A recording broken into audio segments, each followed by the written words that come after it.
take a look at Bitcoin going bananas over the weekend. The cryptocurrency topping 61,000 for the first time ever. Hi everyone, it's been a while since I did a video, and I just want to do a quick video discussing where Bitcoin is and what it's going to do in the next few months, at least what I see it's going to do. I mean, I could be completely wrong. I would suggest you take $1 frickin' $1, buy some Bitcoins, put it in a goddamn wallet, put it away.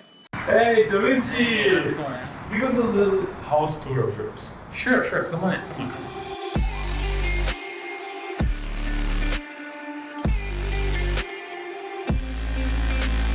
I always wake up at 5 a.m. and then I go work out. And I come in here. This is not only my workout area, but my office as well. So how long do you train in the morning? About an hour. I do an hour worth of training, and then I just get ready. All right, so let's first take a look at the living room. So here I have some gold coins. This is a silver coin. This is the United States coins. I have a lot of these actually lying around, but I haven't just put them out on display. What is better than gold to invest in? Bitcoin, obviously. Oh, duh. So here, some more gold coins here. These are Chinese gold coins, and they are not measured in troy ounces, but in grams. We're gonna have to take a look at what the grams are. I think this is like 500 grams or something like that. All right, you know what? Here, I'm gonna show you guys the kitchen and my server room, because I really like my server room, and I will be expanding it and actually getting some new equipment in 2025. Here's the kitchen, right? This is where my chef, who does an excellent work at cooking. I started a business, right?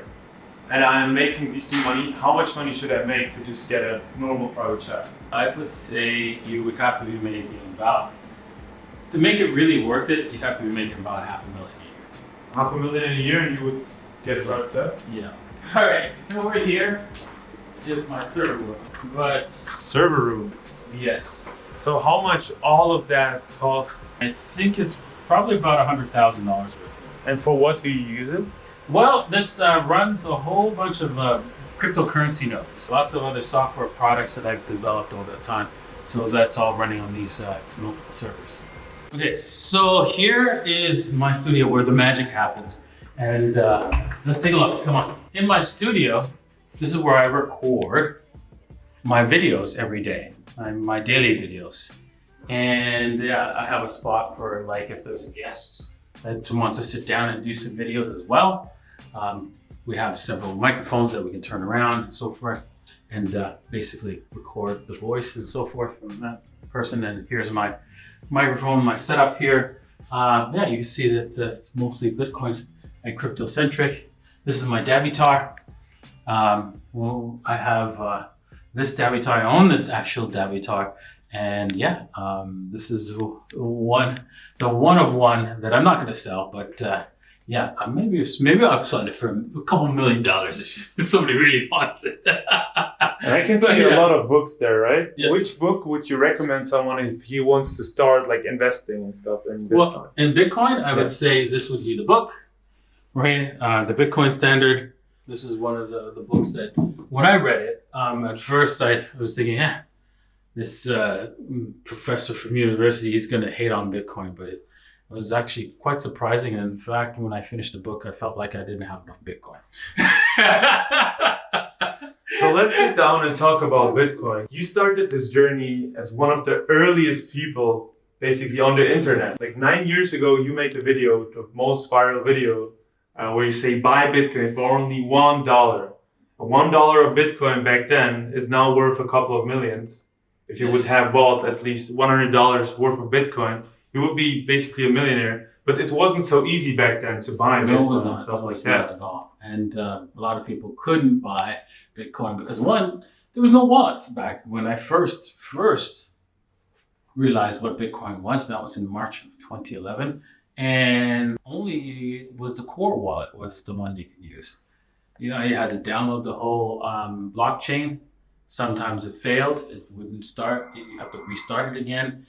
It was a pain in the butt back then to actually hold Bitcoin. But I, as a developer, it was not a problem for me. Back then, right, you started as a programmer, and now the Bitcoin price evolved to a couple of tens of thousands of dollars. So how much money should someone make to even invest into Bitcoin? Well, I think you can invest even like a few dollars a day, a few dollars a week. If you're like an American, yes, of course, it's a little bit more difficult. You have to go through pretty much just Coinbase, but hey, you still can do that with Coinbase. They will have automatic withdrawal.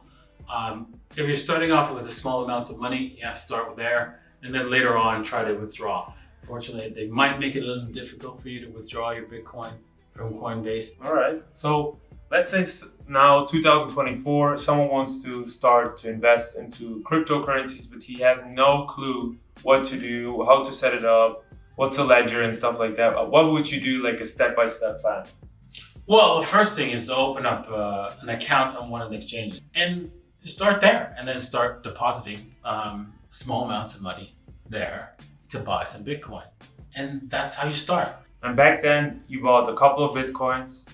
And did you, on the journey to now, did you sell some of those? Of course it did. I mean, once Bitcoin got over, $1,300, I started using my Bitcoin, of course, yes. I mean, I did along the way when I was creating different products in support the Bitcoin network. For example, I had a mining operation. I started mining first with graphics cards in my house. And I had a massive mining operation which heated up the whole house. It was crazy time, right? I mean, I have videos of me tapping into my power supply directly with cables and screwing it down and providing power to all of my graphics cards. It's just insane. So you were basically one of the first Bitcoin miners in the world. Yeah, I mean, there was others back then that had massive, larger operations with video cards. But yeah, I was one of those people doing it. So how many Bitcoins could you mine back then? I got as high as 50 Bitcoins a day. 50 Bitcoins a day? Yeah, that was the height of my mining operation back in 2011. Yeah, I was doing like quite a bit. And I even bought Bitcoin at $32 and people were laughing at me as it dropped all the way down to $2. I didn't care. I knew it was going to be the future of money. And I had a gold mine that I could hold on to for even a small amount of time. I was like surprised it took so little amount of time for it to do so well. Even that caught me by surprise, even though it was 2 years that I had to wait. But most people are impatient.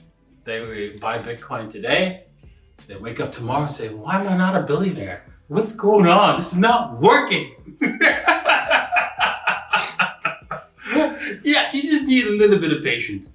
And I mean, it doesn't take a whole lot of money in Bitcoin to wake up one day to be a millionaire. In fact, one of my ex-girlfriends, she got some Bitcoin and she only spent like $3,000. 8 years later, she calls me up and says, Da Vinci, remember the Bitcoin you helped me get? And I'm like, you didn't sell it? No, I just left it. I just forgot my passwords. Do you have my passwords? I'm like, yeah, I know you forget your passwords, so I can't. Well, we looked at her portfolio. She had $1.2 million worth of crypto. The easiest way to make money in crypto right now is to buy and hold the major cryptos like Bitcoin, Ethereum, maybe Binance Coin, and definitely Matic. But if you do stick to the majors, you might end up with some crazy amount of wealth in the future. Most likely, you have a high probability because crypto, especially if you're heavily weighted in Bitcoin, you're pretty much guaranteed a big payout in the long term. So you just have to wait because hey, there's only 2% of the population in Bitcoin. Imagine when that gets to 14. Woo! Printing money. You'll be super rich. Damn.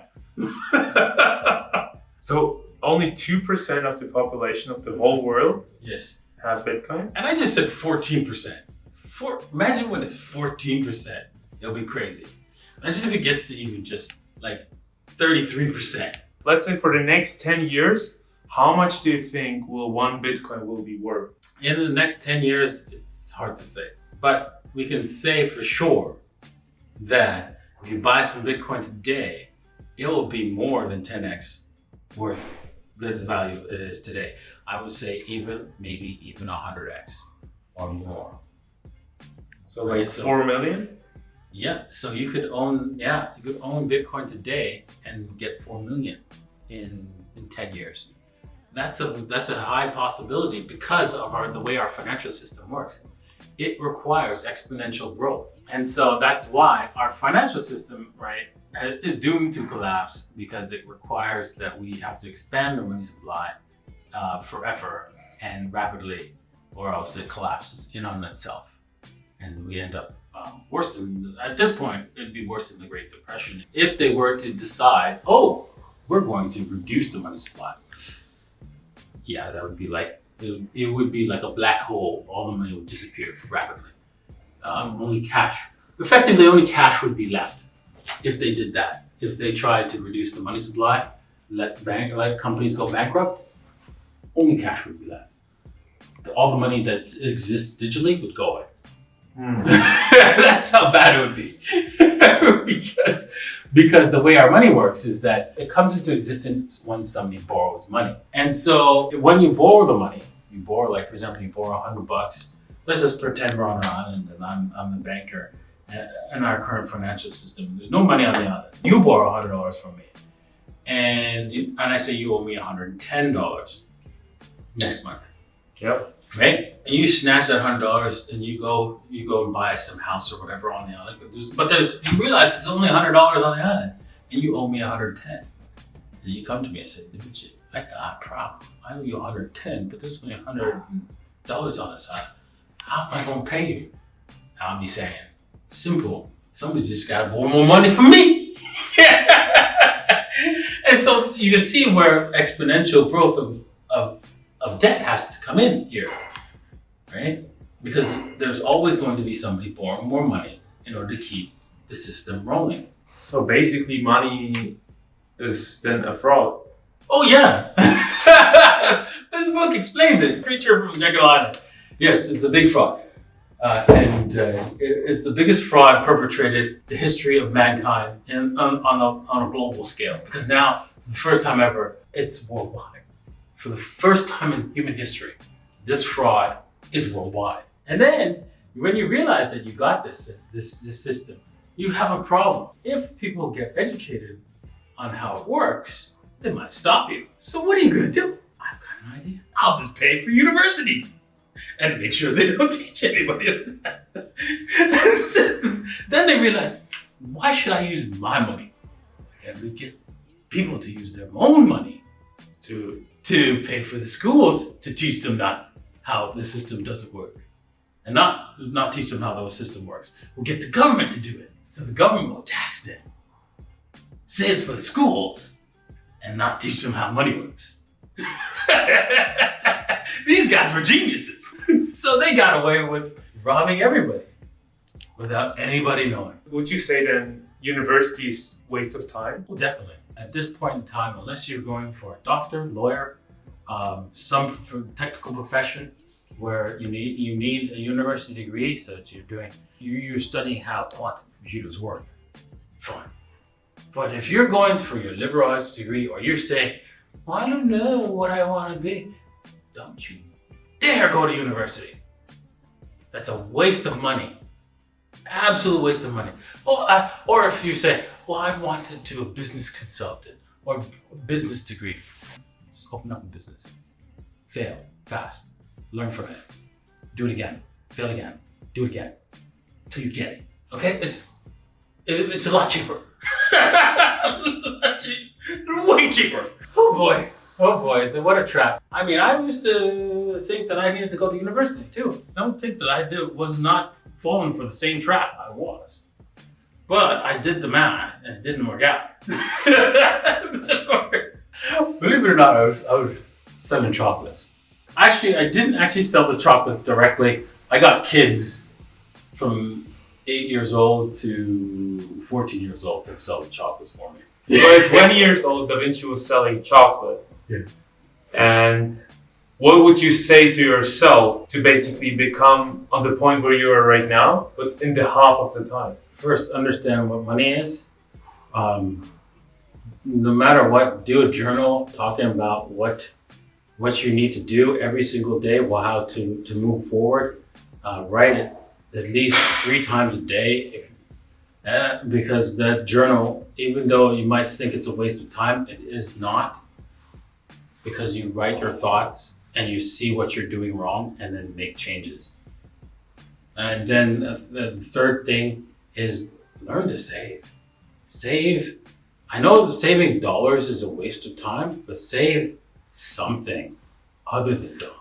All right, Da Vinci. So, can you give us the last advice for today on what the people should do, and where can they find you? Well, you can find me at davincij15.com or on YouTube on davincij15. And yeah, I appreciate you guys watching. And yeah, I suggest you buy some Bitcoin, learn how to save, and save for the future, because the future's coming and Bitcoin is going to be a big part of it.